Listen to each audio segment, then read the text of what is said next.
Bonjour et bienvenue sur ma chaîne. Aujourd'hui, je conduis une voiture que j'ai voulu conduire. Bien, ça fait depuis toujours. C'est une de mes voitures favorites, en tout cas le modèle. Pas celle-ci en particulier, mais le modèle et ce qu'elle représente. Vous savez de quoi je parle, c'est dans le titre. C'est la nouvelle Toyota Supra. Pour ceux qui ont vu le vlog avec Akram, vous avez déjà eu un petit aperçu de la voiture, etc., etc. Vous l'avez vu. Aujourd'hui, on va faire un essai un peu plus correct. On va faire un truc un peu plus carré. Petite remarque, je sais, toutes ces discussions sur « Oh, la Supra, en fait, c'est pas une Supra, c'est une BMW, c'est une Z... » Ok, je sais, il y a beaucoup de BMW dans cette voiture, mais il y a beaucoup de bonnes choses, et j'aimerais tout d'abord analyser cette voiture en tant que telle, en tant que Toyota Supra, nouvelle Toyota Supra, et puis à la fin de la vidéo, on va en parler de ces trucs, voilà, BMW, collaboration, comment est-ce que, différence, blablabla. Donc je vous propose, pour ce faire, de démarrer le moteur et d'aller faire un petit tour dans les limites de vitesse, je crois. On va essayer. Oh yeah. Donc je sais que vous avez déjà vu 10 000 essais de la nouvelle Toyota Supra. C'est normal, moi aussi. C'est une voiture qui a été lancée il y a déjà quelques mois et donc la majeure partie des contenus a déjà été posté. Du coup, je vous propose, pour ceux qui ne sont pas vraiment intéressés par, peut-être par les spécifications, par les détails, par les caractéristiques, tout ça, je vous propose d'abord commencer par le côté un peu plus fun. Donc on va faire un petit tour ici. Donc ce sera que du son de voiture, que du passage de rapport, pops and bangs, tout ça. Et ensuite, on va vraiment commencer la vidéo. Donc je vous invite à regarder ce qui suit. Là, vous ne me voyez plus. Je vais donc allumer les lumières dans une petite seconde. Là, vous me voyez.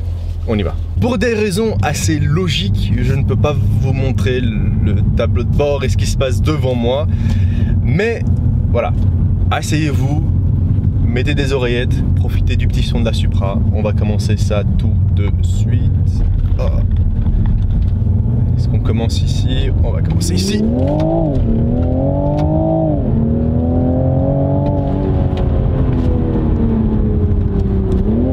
Voilà, déjà première remarque, il y a un beau petit son. J'avais eu, bon, le moteur c'est le même, c'est une BM, ok, voilà. On commence déjà par ça, c'est quasi impossible de ne pas le mentionner. Mais sur la M140i que j'avais eu il n'y a pas très longtemps, je trouve que la note de... Je suis dans un tunnel. Attendez. Je m'arrête.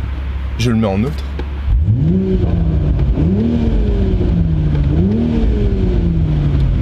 Yeah. Bon, on continue. Je disais quoi? En gros, le son de la M140i était pour moi pas top. Et c'était ma seule critique sur la 140i, en tout cas une des seules critiques que j'ai eu à faire. Et ben ici sur la Supra, je trouve que c'est plus qu'honnête. Il y a une belle sonorité, mais on réaccélère.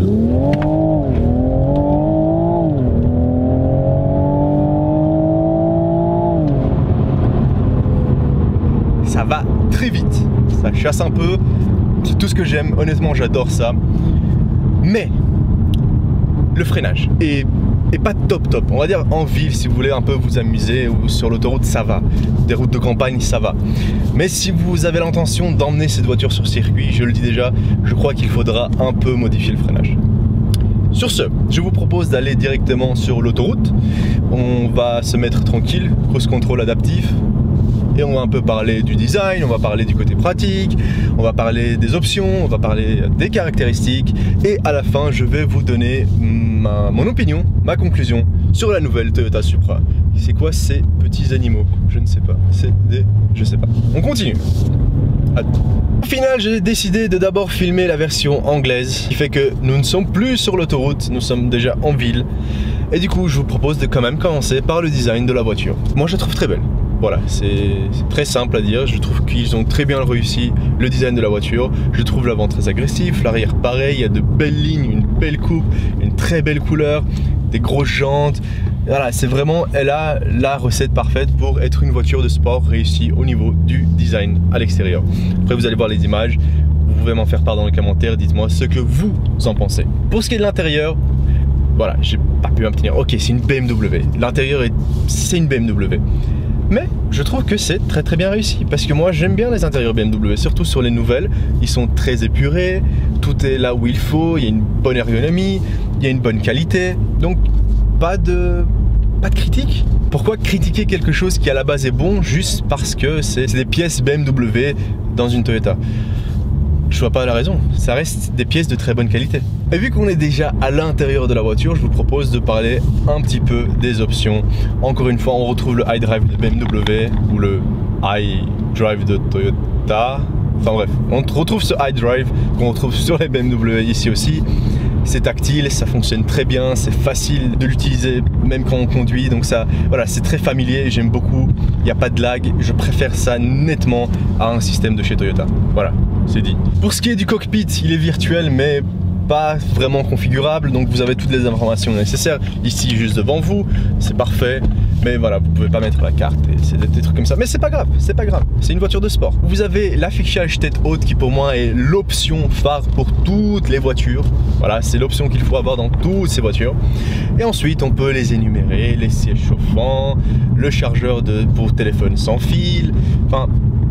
Il y a toutes ces choses, Apple CarPlay. Mais vu que c'est une Toyota, j'ai le cruise control adaptif, le détecteur d'angle mort et toutes ces options de sécurité. Je les ai standards, j'utilise ça par exemple sur l'autoroute, c'est nickel. Donc vraiment au niveau options, je vois pas ce qu'il y aurait à ajouter, c'est très complet et c'est très bien réalisé. Ensuite, pour ce qui est de l'espace à l'intérieur de cette voiture, eh bien c'est une 2 places, oui. C'est une Supra, c'est une 2 places, la nouvelle Supra est une 2 places. Et du coup, on va la juger comme telle. Est-ce qu'on peut mettre 2 personnes à l'intérieur? Oui, on peut! Très confortablement même, les sièges sont incroyables, d'une très bonne qualité, ils vous tiennent très bien, c'est des bons baquets. Et pour moi, j'ai suffisamment d'espace, j'ai 1m90 et je suis très bien à l'intérieur, vraiment très confortable, très spacieuse. Le copilote, parce que ce n'est pas un passager dans cette voiture, mais bien un copilote, plein d'espace, voilà, on peut vraiment faire des petits voyages avec sans souci. Mais pour tout petit voyage, on a besoin de coffre. Et qu'en est-il de ce coffre? Il est très généreux. Le coffre est très généreux. Pour une voiture sportive, c'est génial. Il n'y a pas vraiment de séparation. Bon, vous le voyez pas maintenant, on va vous montrer les images de l'extérieur d'un autre angle. Mais il n'y a pas de séparation entre l'habitacle et le coffre. Ce qui fait que ça fait un coffre assez long. Même si l'entrée est assez petite, voilà, vous avez beaucoup de place, on peut très facilement partir faire un petit voyage avec cette voiture sans aucun souci. Donc voilà, niveau espace, cette voiture offre tout ce qu'il faut pour 2 personnes. Je vous propose maintenant de passer aux caractéristiques avant que je vous donne mon opinion, etc. Pour ce qui est des caractéristiques, nous sommes sur un 3 litres essence turbo, c'est un 6 cylindres fourni par BMW, oui, avec une boîte à 8 rapports ZF, présente sur les BMW également, c'est vrai. Qu'en est-il de ces chiffres, de cette puissance? Eh bien, on est à 340 chevaux sur la feuille des caractéristiques et à près de 600 Nm de couple. Mais il faut savoir qu'il y a pas mal de youtubeurs, dont celui de Car Throttle, Alex, qui a amené une Toyota Supra de presse dans un centre pour la tester sur un dyno, donc voilà, la mettre pour voir quelle est la réelle puissance que cette voiture développe. Feuille montrait 375 chevaux, ce qui pour moi est plus réaliste parce que on a été sur une propriété privée avec une RS3, on a su comparer, il n'y a pas une grande différence. C'était une RS3 qui faisait donc près dans les environs de 400 chevaux. On était vraiment côte à côte, plus ou moins. Voilà, si elle avait 340 chevaux, il n'y a pas une grande différence de poids entre les deux voitures.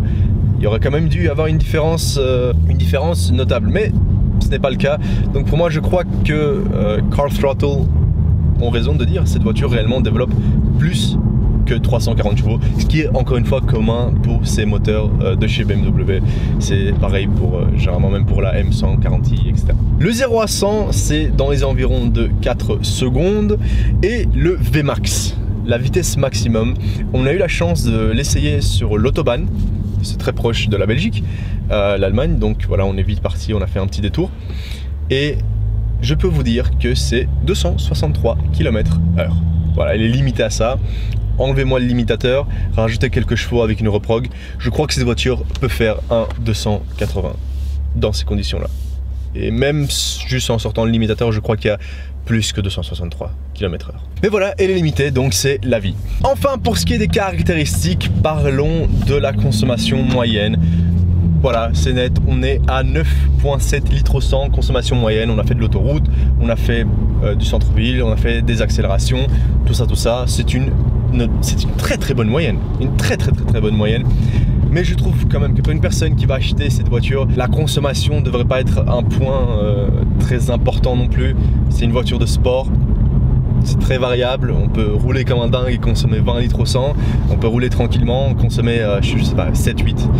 Donc voilà, c'est très relatif sur les voitures de sport, c'est pour ça que je trouve que la conso moyenne, je vous la donne, mais ça dépend vraiment de vous. Et c'est là-dessus qu'on va en finir avec les caractéristiques et je peux enfin vous donner mon opinion, mes impressions de conduite derrière le volant de cette nouvelle Toyota Supra. Et bien comme vous vous en doutez, c'est plutôt, voire très positif. Si on met à part le côté oui c'est une BMW, ouais, c'est juste une Z4, c'est pas une vraie Supra, ça on a compris. On juge cette voiture en tant que voiture. Est-ce que c'est une bonne voiture? Oui, elle accélère très fort, elle a un châssis incroyable, elle tient la route d'une manière géniale. Voilà, pour une sportive, elle a vraiment tout ce qu'il faut. En plus, elle est confortable, on peut faire des longs trajets avec sans souci. Même, voilà, pour ceux que ça intéresse, elle est plutôt économe. Il n'y a que du positif. Il y a vraiment que du positif. Mais on est toujours sur Fast and Furious, Supra MK4. Voilà, on est sur la légende, 1200 chevaux. Ouais, mais les gars, faut se rappeler que la Supra à la base, elle en sortait dans les environs de 300, voire moins. Hein. Le 2JZ en stock, c'est pas si impressionnant que ça, honnêtement. Bon, pour l'époque, c'était une voiture qui était très chouette, qui sortait beaucoup de puissance, mais c'était plus un GT. C'était pas une voiture sportive, c'était un GT. Donc voilà, niveau châssis, fun, etc., je trouve que cette voiture est bien mieux que la MK4. Après, oui, il y a eu des personnes qui, comme je l'ai dit, ont sorti 1200 chevaux du 2JZ.